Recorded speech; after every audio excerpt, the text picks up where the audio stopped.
kalau orang lain hak terima keluar air mani, kalau setakat keluar di bahagian dalam air mani perempuan, adakah dia kena mandi? Kebanyakan ulama mengatakan tak. Kena mandi ni apabila tubik pas keluar. Hak tubik pas keluar itulah jarangnya. Bukan tak ada keluar air mani. Sebab cara dia keluar tu lagu lain. Dia tidak seperti lelaki. Kalau lelaki dia khuliqa min ma'in dafiq. Manusia dijadikan daripada air yang memancut. Lelaki sifatnya memancut dan mudah nampak. Sebab saluran dia tu sempit dan mudah terasa. Ataupun bagi perempuan tidak gitu. Dengan sebab itu dia tidak berapa berasa. Tidak berapa berasa. Bila tidak berapa berasa, itulah yang dikatakan tidak keluar tu. Sebenarnya keluar juga. Nabi SAW nak ayat ni, kalau lelaki tak keluar, siapa keluar betul di bahagian luar ni, di permukaan ni, sampai kena kain kau, kena pohon kau. Kalau selagi tidak gitu, walaupun pada hakikatnya keluar di bahagian dalam, tidak wajib lagi mandi. Dia kena seperti lelaki, keluar sampai keluar. Ada juga ulama yang mengatakan sifat air mani yang disebutkan di dalam Quran itu bukan sifat hak lelaki saja yang memancut tu. Perempuan pun lagu tu juga, cuma tidak ketara. Itu kata mereka. Sifat memancut tu ada. Bahkan kalau mengikut mazhab Hanafi, kalau seseorang tu air mani dia keluar dengan tidak memancut, lelaki pun dengan tidak memancut, dia tidak kena mandi walaupun air mani. Tak sekira hak biasa air mani lah. Hak biasa air mani tu memang semua kata oleh sebab penyakit dia darurat dah lah, tak apalah. Kalau paling tinggi dia kata kena mandi dekat nak semaya ke nak gapo, gitulah. Tetapi ketika lain itu tidak wajib lah. Tidak wajib lah. Tapi kalau tidak biasa keluar tu dengan tidak memancut, maka mengikut mazhab Hanafi tidak wajib mandi. Kalau mandi boleh, tapi tidak wajib. Hak wajib ni kalau memancut. Kalau bagi lelaki, perempuan dia tidak ada hak tu. Tidak ketara. Keadaan memancut itu tidak ketara. Tetapi berdasarkan hadis ini, perempuan boleh mimpi. Isteri Nabi, adakah dia mimpi? Tidak jelas. Tak ada dalam riwayat mana-mana pun sebut mana-mana isteri Nabi menyatakan dia pernah mimpi. Tak ada.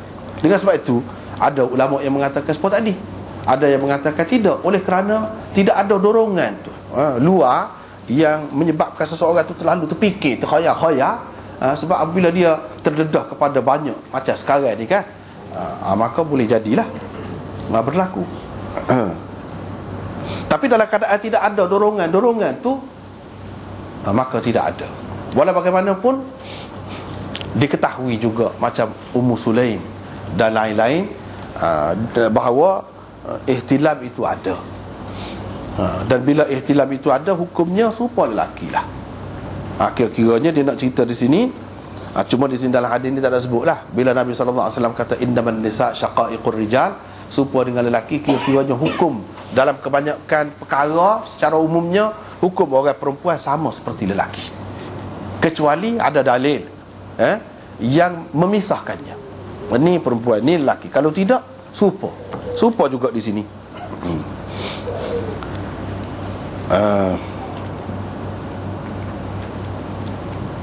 Dan hadis ini juga memberi satu panduan yang jelas kepada kita bahawa orang perempuan itu ada juga air mani.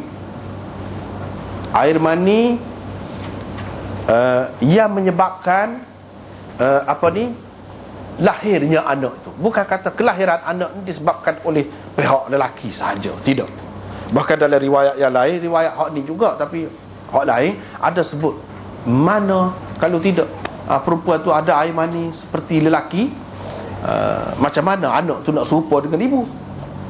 Ini menunjukkan ada air mani tu. Soal air mani tu sendiri, air tu sendiri ke ataupun hak dalam dia tu, kita kata sperma ataupun ulat benih, hak lelaki hak perempuan tu telur, kita kata tak cara lah. Tetapi ianya mari zahirnya nampak sekali dengan air mani. Hak tu hak nak.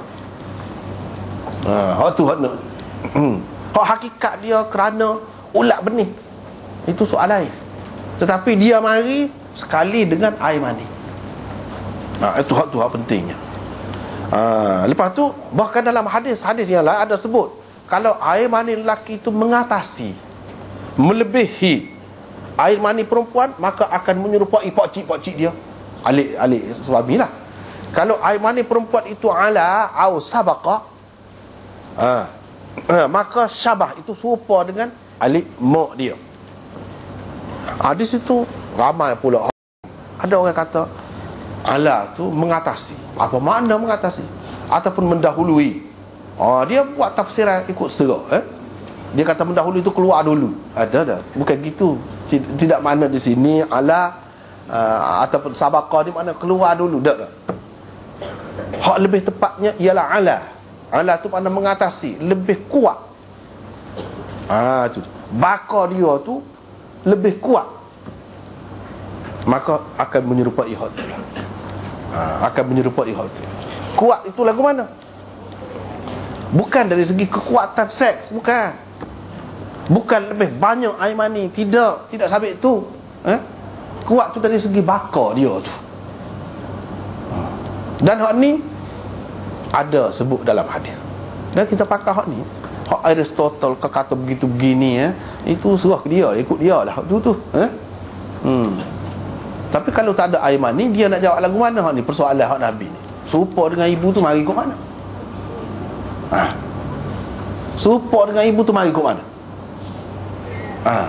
Dia tak terfikir, boleh jadi ahli fikir ni pun dia tak terfikir juga kali benda lagu tu.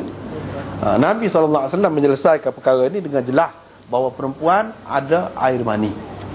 Walaupun air mani itu dari segi rupa dia tidak sama dengan lelaki sikit sebanyak, itu soal lain. Dan perempuan lebih mengetahui bahawa yang ini air mazinya, yang ini air maninya, dia lebih tahu. Seperti mana lelaki jugalah, kalau bangun pagi itu tengok kain itu, kalau basah saja tidak kata basah saja maksudnya. Kalau dalam hadis yang lain disebut dalam Tirmizi misalnya, innamal ma' minal ma', air baru kena apabila ada air, yakni mandi, guna air kan mandi tu, baru kena apabila keluar air. Bukan sebarang air di sini maksudnya, air mani, bukan semua air yang keluar dah. Sama ada lelaki ke perempuan, boleh tahu air itu air gapo. Kalau air kencing, hancing lah, air kencing, boleh tahu apa tu. Begitu juga perempuan, dia ada seperti lelaki juga, bila keluar air mani itu dia berbeza rasa dia tu daripada hak sebelumnya. Hak perempuan pun dia ada juga, tapi tidaklah ketara seperti lelaki tu ya, boleh ayatnya. Hak lebih-lebih lagi tu tak tahulah, kena tuai diri. Gitu keadaannya. Orang lelaki lebih terasa, orang perempuan tidak gitu. Dan kira-kiranya kalau air mazi saja tu tidak sebanyak tu, apabila keluar tambah dengan air mani jadi banyak. Ketika lebih banyak itulah ketika keluar air maninya. Gitulah kira-kira. Tak apalah. Ya ke mana-mana pun apabila tengok basah. Kalau basah, hak basah tu air mani, bukan air mazi, bukan air lain-lain, maka wajiblah mandi. Bapa wajib mandi? Ihtilam saja, bukan bersetubuh sebenar pun. Seperti kita sudah di awal bab ini lagi sudah sebut dah, bahawa mandi-mandi ni tanda kesyukuran, kegembiraan. Bila seseorang tu dia mimpi gitu, itu tanda dia ni mempunyai bakat, ada kelayakan untuk mendapat anak, untuk mendapat zuriat. Syukur daripada awal lagi, dilatih daripada muda lagi, daripada remaja lagi, suruh buat gini sebagai tanda kesyukuran. Perempuan tambah sekali lagi, mari kotor. Mari kotor tu tandalah dia boleh, dia ada bakat, ada kelayakan untuk beranak. Dah kalau tak ada dah haid tu, tak ada lah. Tak kena mandi dah lah perempuan bila putus haid. Ataupun muda lagi pun dah tak ada keluar haid, tak ada lah. Sebab apa? Itu tanda besar tu, tanda besar. Dan sebagai syukur, suruh mandi. Bila kita suka kan kita mandi, pakai baju comel-comel, segar berasa.